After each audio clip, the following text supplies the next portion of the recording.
මෙයත් එක ගොඩක් අය මේ කතා කරන එක ඇබ්බෙහි වෙච්ච අය මද්‍රව්‍ය වලට ඇබ්බෙහි වෙච්ච අය ඇවිල්ලා ඔයත් එක ළඟින් කතා කරනවානේ මෙහෙම මෙහෙම වුණා එහෙම මෙහෙම කියලා. ඒ වගේ කතා තියෙනවා නේද? ඔයගෙත් මම පෞද්ගලිකව දන්නවා. ඔය ඒ වගේ ඇබ්බෙහි වෙච්ච අය ගොඩක් උදව් කරලා තියෙනවා කියලා. ඉතින් මොනවද ඒ වගේ ඇබ්බෙහි වෙන්න හේතු මේ රටේ තාරුණ්‍ය? ඔයා හිතන විදියට. මම හිතන්නේ දැන් මම මේ හම්බෙන හැම කෙනෙක්ටම කියන්නේ මම රටා තරම් එහෙම රටා නෙමෙයි. ඔය එක කියන එක හොඳයි කොහොමද නැත්නම් එහෙම හොඳත් නෑ. ඒ මම එච්චර රටා තරම් හොඳත් නෑ. එහෙම කිව්වා මල පයින්නත් ඉන්නවා. ඔව් මල පයින්න මම කියන්නේ අපි ආශ්‍රය කරන අපි ඔය ඒ වගේ ෆේස්බුක් මැසේජ් ගොඩාක් ඇවිල්ලා තියෙනවා මේ හෙරොයින් ගහන අයගෙන් පවා මේ මට මචං මේක ගලව ගන්න බෑ මම මේ කැරක්ටර් එක මෙහෙමයි කියලා. ඉතින් මම කියන්නේ මේ පුළුවන් තරම් එයාලට හැබැයි මෙහෙම එකක් තියෙනවා ડોක්ටර්. ඔය ඇබ්බැහියට ඉස්සෙල්ලා හැම වෙලේම එයාලා ප්‍රශ්නයක් මතු කරනවද කියලා අපිට හිතා ගන්න බෑ. හැබැයි ඇබ්බැහි වෙන කාරණේට ඉස්සෙල්ලා එයාලට තියෙනවා පෞල් පරිසරෙන් හෝ ආපු ආර්ථිකෙන් ආපු හරි දේශපාලන පරිසරෙන් හරි ආපු එහෙම ප්‍රශ්න ටිකක් තියෙනවා. එයාලා මතු කරනවද කියලා තේරෙන්නේ නැහැ. ඒකට මම ටිකක් සාධාරණයක් කළොත් දැන් ඇත්තටම මේ මද්ද්‍රව්‍ය භාවිතා කරන්න ඕනම කෙනෙකුට හේතුවක් කියන්නේ ඇත්තටම හේතුවකට වඩා යම් අවශ්‍යතාවයක් හදා ගන්නවා. එතකොට ඒ අවශ්‍යතාවයේ ගොඩක් දුරට අපි දැකලා තියෙන දේ තමයි කවුරු හරි කෙනෙක් මත්ද්‍රව්‍ය පාවිච්චි කරනවා නම් එයාට අවුරුදු 39ක් නම් හැබැයි එයා පාවිච්චි කරන්න පටන් අරන් තියෙන අවුරුදු 13 හෝ 14 දී. ඒ කියන්නේ මේ ටීනේජ් එකත් එක්ක තමයි ඒක පටන්. ඒකට ප්‍රබල හේතුවක් අපි මනෝවිද්‍යාඥයෝ විසින් දක්න දෙයක් තමයි ප්‍රබලම හේතුව තමයි ටීනේජ් එකේ එනවා අවශ්‍යතාවයක් තර්කානුකූලව යමක් හිතන චින්තනයක් හැදෙන කාලෙක අත්අදහා බැලීමට යනවා. ඒතර මෙන්න මේ අත්අදහා බැලීම කියන ඒ චින්තනයේ තියෙන මොහොතක යාළුවෙක් උදේට ඔයා ඇවිල්ලා මට කියනවා තක් හම්බුණා. ඒ මොකද්ද? අන්න මෙතනදී බලන්න අර යාගේ චින්තනය වැඩ කරන වෙලාවක් එතකොට අන්න ඔයත් එක්ක මේක සම්බන්ධය ඇති වෙනවා. සම්බන්ධය ඇතුණාම එයාට දැනෙනවා ඕ මොකක් හරි මේකේ තියෙනවා වගේ කියලා. ඊට පස්සේ දෙවෙනි දවසෙත් යනවා. අන්න එහෙම තමයි නැතුව වෙන කිසිදු හේතුවක් නැහැ මම හිතන හැටියට. මූලිකම දේ යෝන්වේ ඇති වෙන අත්අදහා බැලීම මත තමයි මේක නිර්මාණය වෙන්නේ. හැබැයි අපි කියමුකෝ මේ යෝන්වේ යා ගත්තේ නැහැ කියලා. එයා අවුරුදු 25න් ගත්තෙත් නැහැ කියලා. හැබැයි දැන් ගන්නවා නම් එහෙනම් අර ඔබතුමා කියපු පවුලේ ප්‍රශ්නයක්. එහෙම නැත්නම් ගෙදර ආර්ථිකමය ප්‍රශ්නයක් මත නැත්නම් වෙන මානසික රෝගයක්. ඔය වගේ තත්ත්වයන් මත සමාජලාවට ඇතන්ට යන්න පුළුවන්. එහෙම විය හැකි. ඒ නිසා මම දකින මම ඇත්තම විශේෂයෙන් යෝන් වියට මේ පණිවිඩය දිය යුතුයි මම හිතන විදිහට යෝන් වියේ Tamanට දැන් ඇත්තටම අපි බන්ධනාගාරේ වැඩ කරන ඒ අයත් එක්ක කතා කරනකොට ඒ අය බහුතරයක් කියන්නේ යාළුවෝ නිසයි මේක උනේ කියලා.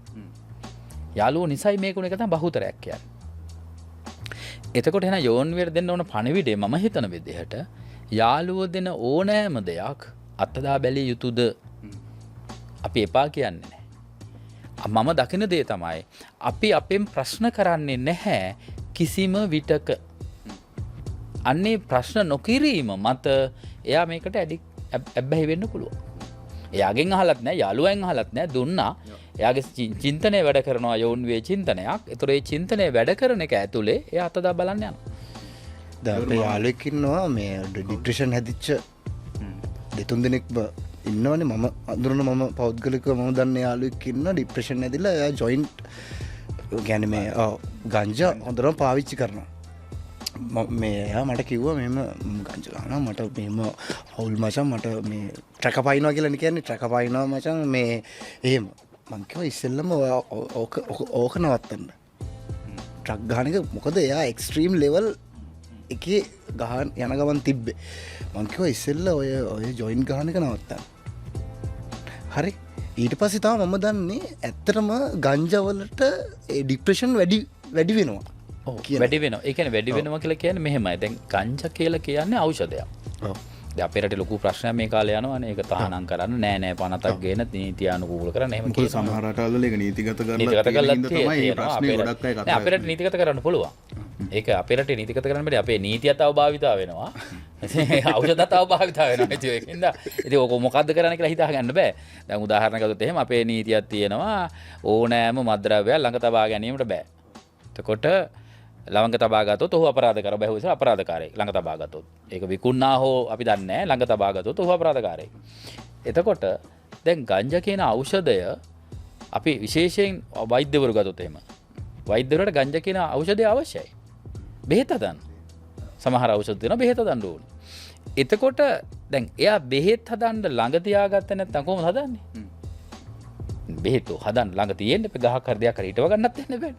නේ? ඒ නිසා මේ නීතිය අවශ්‍යද කියන කාරණයට වඩා ඒ ගංජා ඇතුලේ සිද්ධ වෙන දේ තමයි අපි උත්තේජනයක් ඇති කරනවා. ගංජා ඇතුලේ අපි උත්තේජනයක් ඇති කරනවා. හැබැයි උත්තේජනය ඇති කරන්නේ බීලා නෙවෙයි. නහයට හෝ එහෙම නැත්නම් ආමාශගත කරලා තමයි දෙන එක. එතකොට නහයට ආමාශගත කරලා මුඛයෙන් ගත්තාම බ්‍රේන් එක ඇතුලේ ලොකු ව්‍යසනයක් සිද්ධ වෙනවා. ඒ ව්‍යසනය අපි කියන්නේ සාමාන්‍යයෙන් අපෙන් ගත්තොත් කොන්ක්‍රීට්. ඒ කියන්නේ අපේ ඇතුලේ තියෙන සීතල ඒ කියන්නේ බ්‍රේන් එක හැම වෙලාවෙම චලනය වෙන්න යම් ද්‍රව්‍යයක් අපේ මොළය වටා තියෙනවා. එතකොට ඒ සියලු ද්‍රව්‍ය ගල් කරන්න පුළුවන්. ස්නායු ගල් කරන්න පුළුවන්, වේලන්න පුළුවන්. එතකොට අපි මුඛයෙන් හෝ නාසයෙන් ගන්න ඕන වෛද්‍යවරයෙක්ගේ උපදෙස් මත. හැබැයි අපි ගන්න පාවිච්චි කරන මිනිස්සු එහෙම අපි කතා කරන්නේ නැහැ නේ. එතුවා අර ඔය ඉස්සලක මාත්‍රාව. එතුවා ඉතින් දෙන්නෙක් නම් අර බටේ ඉවරනකන් දෙන්න ගන්නවා.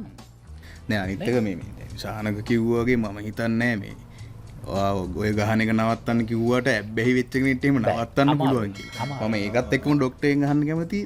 දැන් අපෙන් ඇත්තටම මෙහෙම කෙනෙක් ඇවිල්ලා අපෙන් අනන්තවත් අහනවා තරුණයෝ ඇවිල්ලා මෙහෙම ඇබ්බැහිලා දින අපිට දෙන්න පුළුවන් උපදේශ මොනවද සහ මේ අයිස් වගේ මත්ද්‍රව්‍යයකට ඇබ්බැහි වෙච්ච කෙනෙක්ට මොනවද ගන්න පුළුවන් ඊළඟ පිළියෙම ඒකෙන් මිදෙන්න.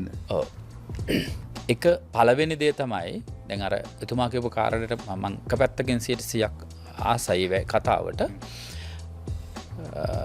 යාළුවෙක් විදිහට සෝ දන්න කෙනෙක් විදිහට පළවෙනි පණිවිඩය තමයි ඔයාව නතර කරන්න.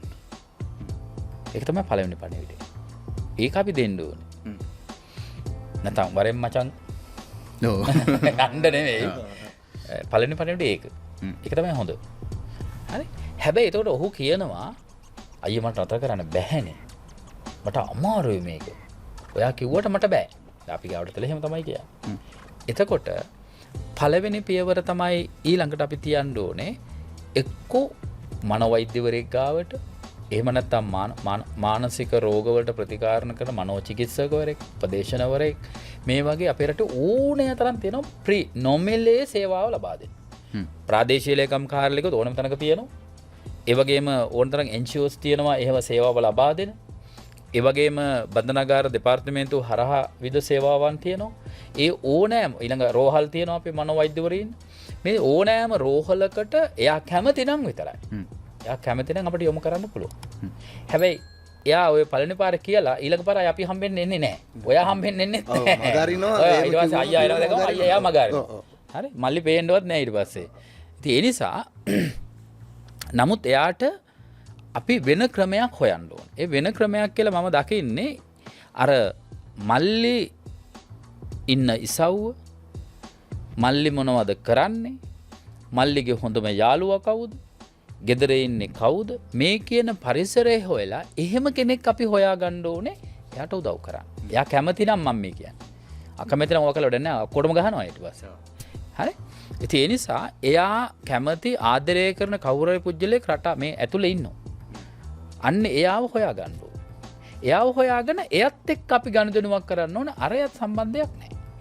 ඒතකොට එයා ටික කාලෙකින් අපි ගාවට නිකම් එනවා. අපේ වැඩේ කරගන්න පුළුවන්. ඒ නිසා එයාට පළවෙනි එක මල්ලි ඕක නතර කරන්න. ඔයාට අමාරුද? නතර කරන්න. එහෙනම් අපි මෙහෙම දෙයක් කරමු. කියලා මේ ආදරණීය ප්‍රවේශයක් අපි ගන්න ඕනේ. මොකද බබනවා මොකද්ද බම්බට පිස්සු වගේ නෑ ඒව බෑ. ඒක නෙමෙයි ඕනේ. ආදරණීය ප්‍රවේශය මොකද සමහරලාට ඔහු ඇබ්බැහි වෙන්නත් හෝ ඒ වගේ තත්වයකට යන්නත් හේතුව ආදරය. ආදරය අහිමි වීම. ඒ නිසා දැන් අපේ ගත්තොත් එහෙම බන්ධනාගාරගත වෙන අයගෙන් ඒ වගේ තත්වයන් වලට ලක් වෙලා ඉන්න එහෙම ඇබ්බැහි වෙලා ඉන්න අය බහුතරයක් අම්මා රට ගිහිල්ලා අම්මයි තාත්තයි දෙන්නම නැහැ. අම්මයි තාත්තයි ෆයිට් දික්කසාද ඔය වගේ බොහෝ ප්‍රශ්න තියෙන පවුල් තමයි ඉන්නේ. ඒ නිසා එයාට කවුරු හරි ආදරේ දැක්කොත් අන්න එයා සමහරවිට චේන්ජ් වෙනවා. ඒ නිසා මම දකින්නේ එයාට උණුසුම් ආදරණීය ප්‍රවේශයක් ගන්න පුළුවන් නම් යාළුවෙකුට හරි අන්නේ යාළුවා හරහා අපිට පුළුවන් කතා කරන්න. අපිට පුළුවන් උදව් කරන්න. හරි? නමුත් හැබැයි අපි අර ඔයා කිව්වාගේ එයිද නැද්ද කියන එක නම් මම දන්නේ නැහැ. ඒ නිසා ඒ ප්‍රවේශය අපි අර වගේ වටපිටාවකින් හොයලා ගන්නට ඕන. ඉතින් ඩොක්ට කිව්ව වගේ ඔගොල්ලොන්ගේ ආදරණීයන් ඔගොල්ලොන්ගේ හිතවතුනුත් ඇති මත්ද්‍රව්‍යවලට ඇබ්බැහි වෙච්ච ඉතින් ඒ අයට උදව් තියෙනවා. ඒ අයට මේකෙන් මිදෙන්න පුළුවන්. අපි අපේ ඩිස්ක්‍රිප්ෂන් එකෙත් දාන්නම්. ඒ සඳහා ඔයගොල්ලන්ට කතා කරන්න පුළුවන් දුරකථන අංක, වෙබ්සයිට් සහ තව හෙල්ප් එක ගන්න පුළුවන් තැන්.